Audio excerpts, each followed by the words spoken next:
दाह कर दिया, क्योंकि चिड़िया भी आज़ाद होना चाहती और उन लोगों पर इतने अत्याचार हो रहे हैं। भाषा उनको कहा जाता है कि चीनी भाषा सीखो। वहाँ के 10 लाख बच्चों को, जो 4 साल का बच्चा है, माँ बाप से छीन करके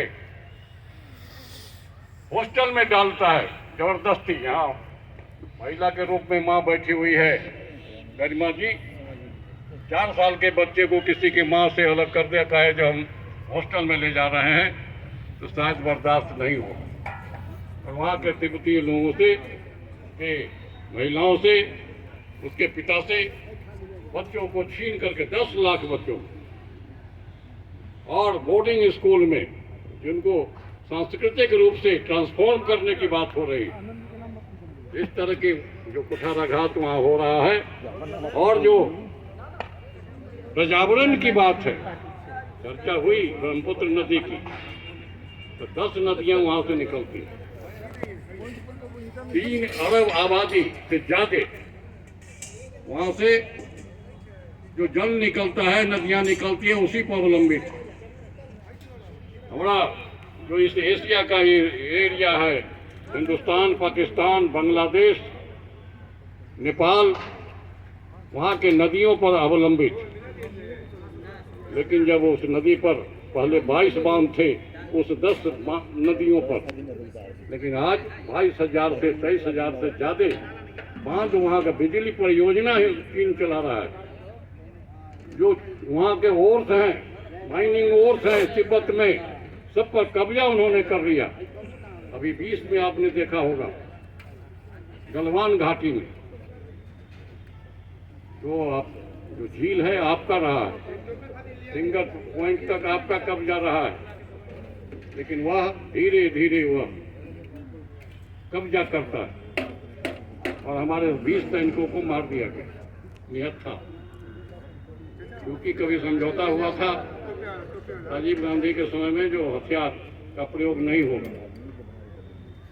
62 में हमारे देश पर कुठाराघात किया था, और पूर्वी और पश्चिमी दोनों जो सीमा है उसको जवाहरलाल जी के गलत नेतृत्व के कारण वह हुआ था। तो आज सक्षम नेतृत्व है और जो मुंह तोड़ जवाब दिया गया।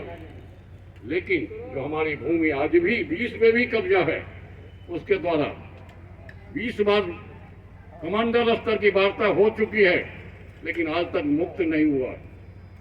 हम भारत सरकार से मांग करना चाहेंगे कि एक हिमालय की नीति बननी चाहिए, क्योंकि अब विदेश मंत्रालय जो है, भारत का विदेश मंत्रालय चीन से डरता रहता है।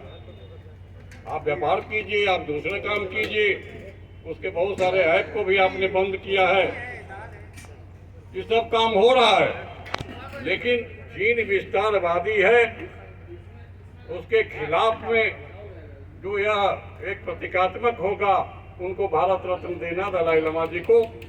उनको जब विदेश के दूसरे लोग गणतंत्र दिवस पर भारी भारी कार्यक्रम में बड़े नेता लोग आते हैं विदेश के, पार्लियामेंट में बहुत सारे राष्ट्रपति, अमेरिका के राष्ट्रपति, दूसरे प्रधानमंत्री इंग्लैंड के संबोधन करके गए हुए हैं, तो जो आपका रणनीति है हिंदुस्तान की सुरक्षा के लिए, उसको भी आप दलाई लामा जी को भी तब एक बार संबोधन करवा दीजिए।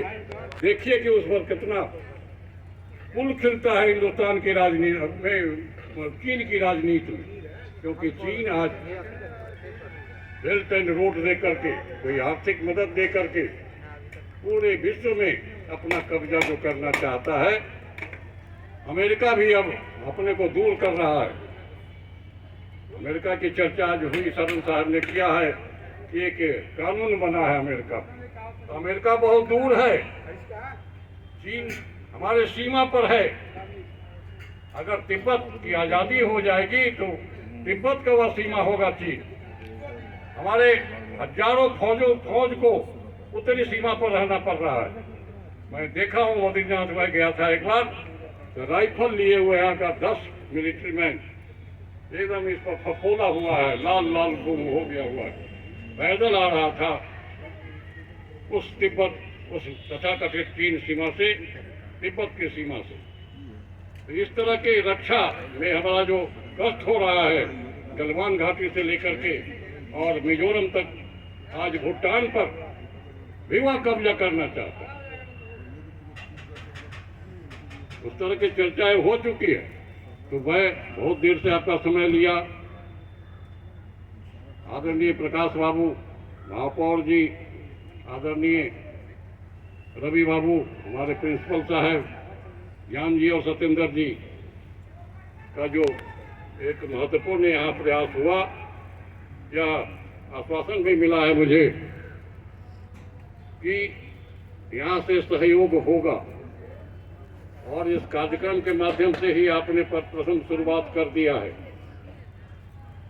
तो ये जब शुरुआत हुई है कि आगे भी बढ़े और ऐसे एक अध्यक्ष सचिव का मनोनयन भी आप लोग अपने में से किसी को कर लीजिए और 10-11 आदमी की कमेटी बना करके उसको समय समय पर जो 3 कार्यक्रम मैंने कहा है कि 10 मार्च, 6 जुलाई और दिसंबर मानवाधिकार दिवस है, उस दिन निश्चित तौर पर कोई न कोई कार्यक्रम हो।